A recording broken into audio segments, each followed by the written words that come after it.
So this is what I've been using to build the enclosures if they are plastic. This is just solder right here.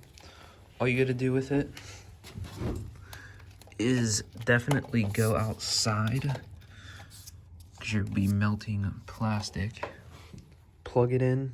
This was really cheap. This was only like 20, 30 bucks off Amazon. It has a temperature setting. And I've even accidentally left this on all night before and it still works. So even though it's super cheap, it's been pretty reliable. So I set it to 400 degrees and I'm gonna give it a minute. It warms up really quick and then I will bring out some plastic tubs.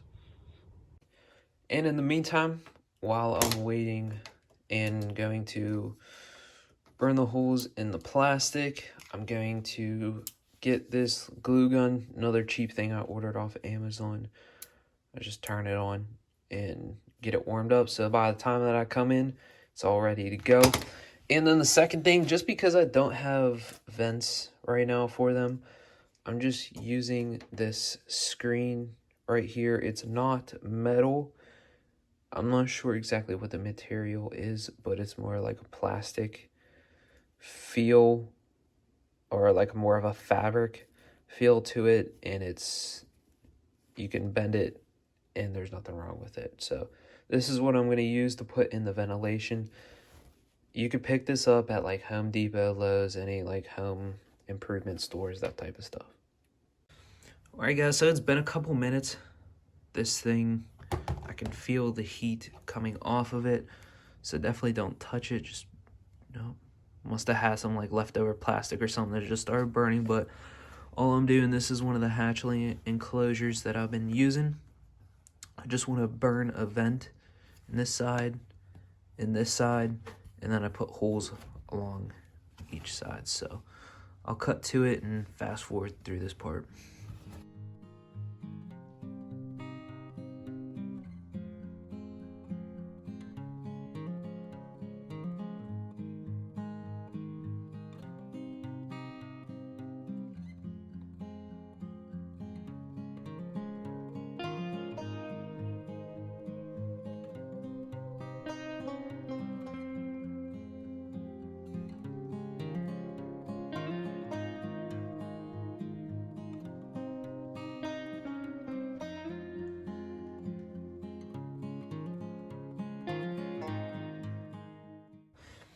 And right here, we have one of the larger grow out bins. So this is more of like juvenile to pretty much sub-adult right here.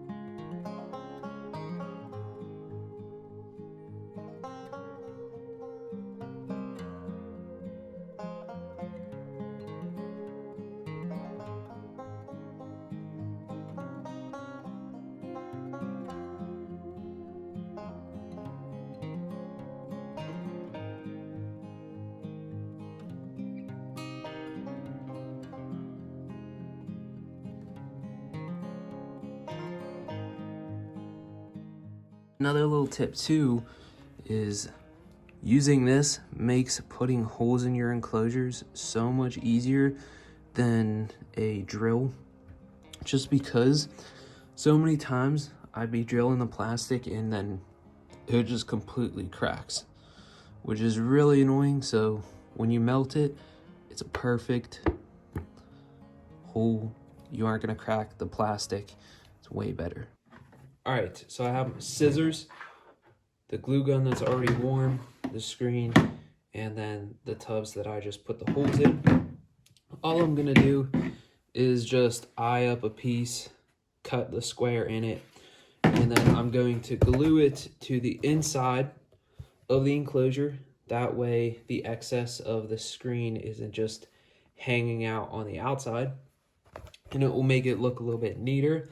However, if you're more of an OCD type of person, you could definitely, measure out like perfect squares, perfect sizes of the screen and make it look very neat, even though it's like a really low cost solution to build out the enclosures. However, I'm just not one of those people. I just slap it together.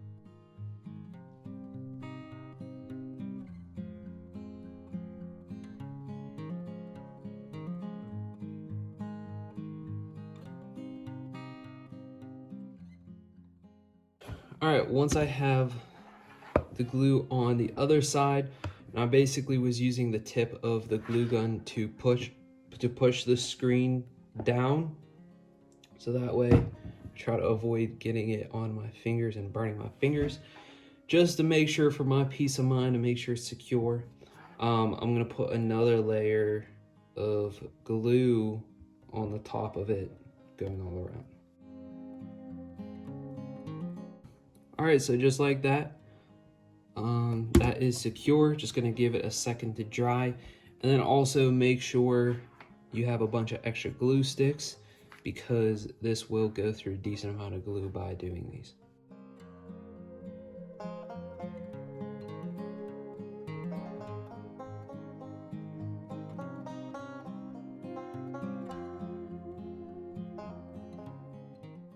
And then another thing too, I'm not sure if you can see on the camera, but just because it's the glue, you'll get a lot of these little strings hanging around. I always like to take them out before I, put any animals in it. But there you go. That's just how I do it for one of these smaller enclosures. Again, you could definitely make it look a lot more presentable, a lot nicer.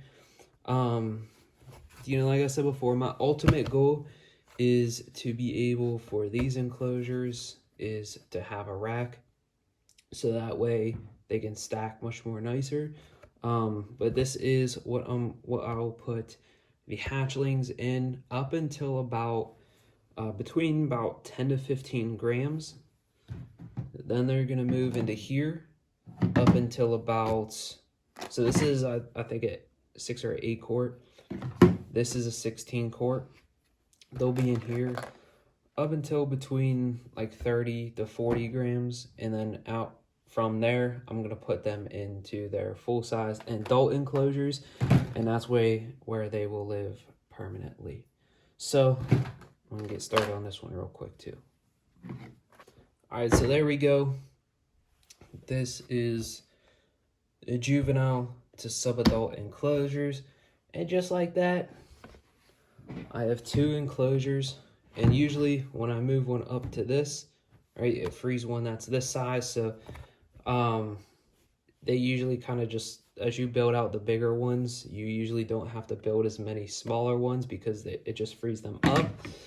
But it's always good to have extras. Like for right now, I don't even have anything to put this in for the smaller one. But like I said, it's always good to have them, so that way you aren't scrambling and figuring something out, especially if you have some eggs incubating.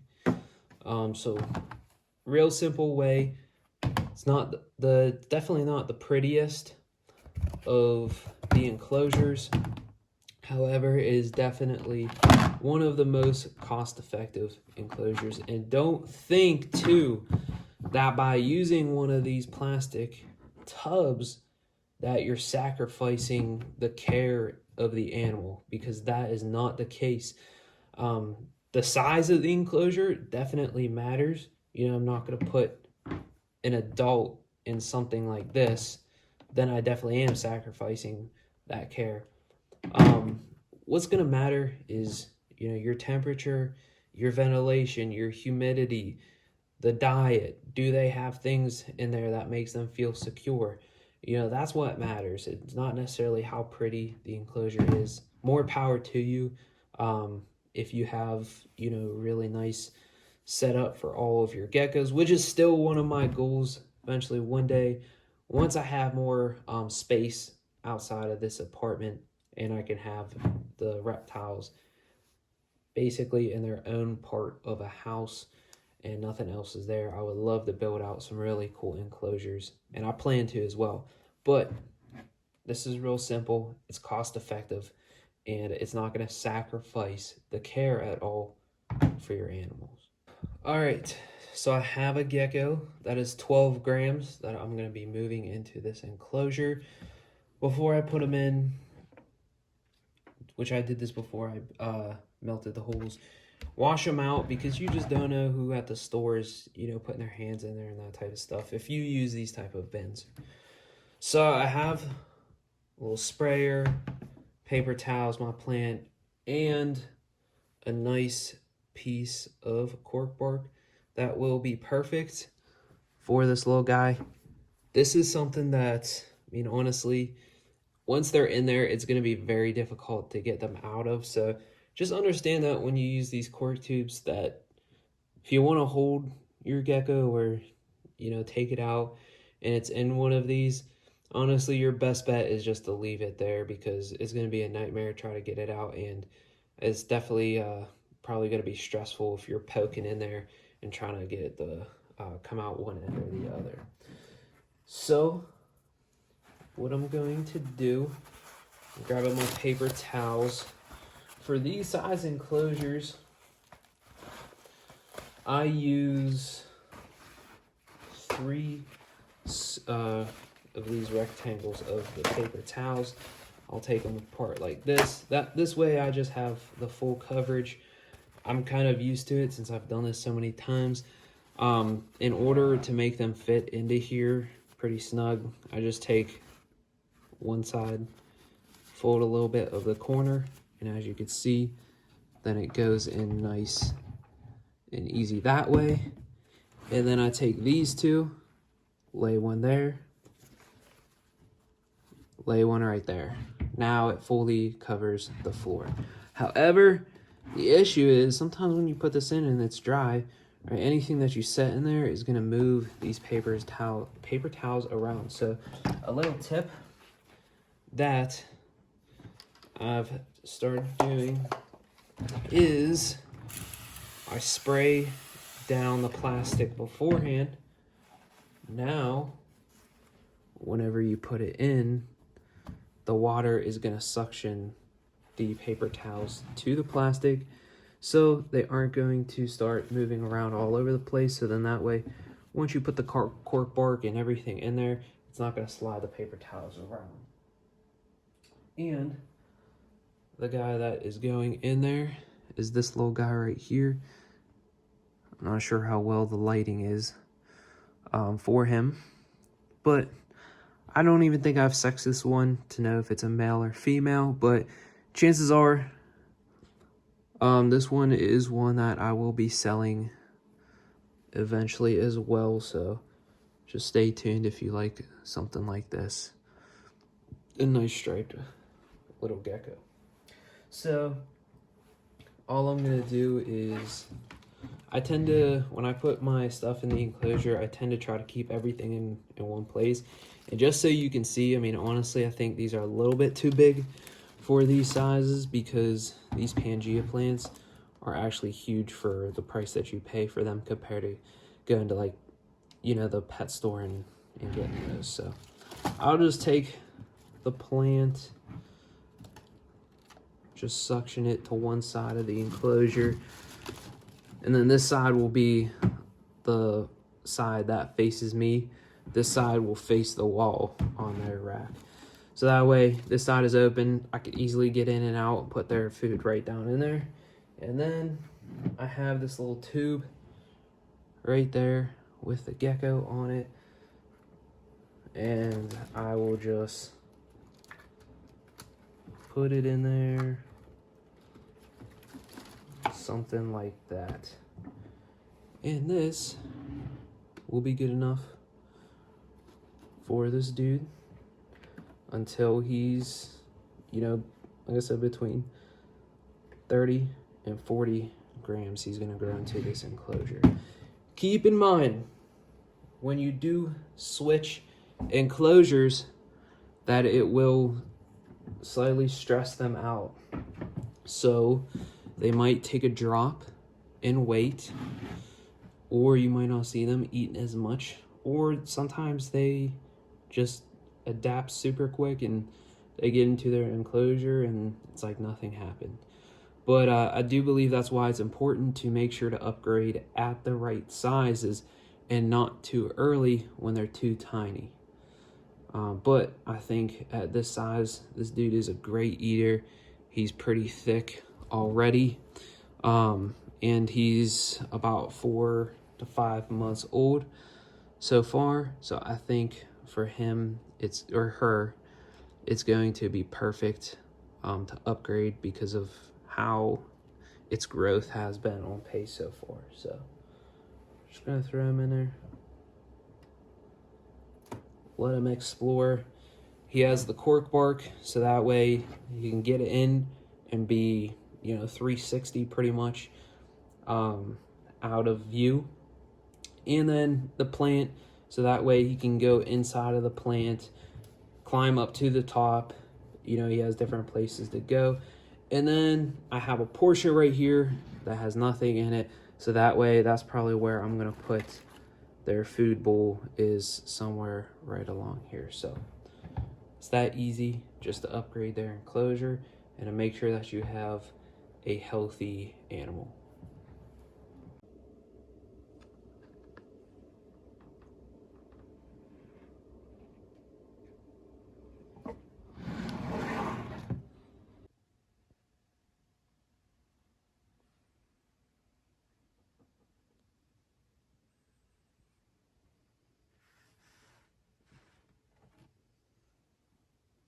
Well guys, thanks for watching that video. Hopefully it was able to bring you some value.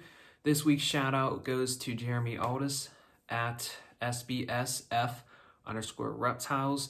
Definitely give him a follow. He doesn't just keep geckos, but he keeps a whole, array of different reptiles and invertebrates as well.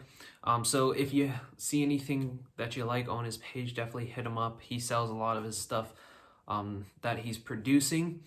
And he's definitely one of the, most genuine people that I've met through the hobby. So I'm sure he'll always be down to give you some help or connect with you if you ever want to shoot him a message. So definitely give him a follow, because he also owns Magnus, who's one of the male gargoyles that is here with me right now. And then again, don't forget, if you want to connect with me or message me or need help with anything, definitely give me a follow on any social media. It's Red Rack. Instagram is my main one, but also a Facebook as well. That is Red Rack. And then don't forget, Instagram is where I'm going to be doing a giveaway, and it will be follower only. Still, it's not a set date, just because my goal is to finish my website first, so that way I have everything all together.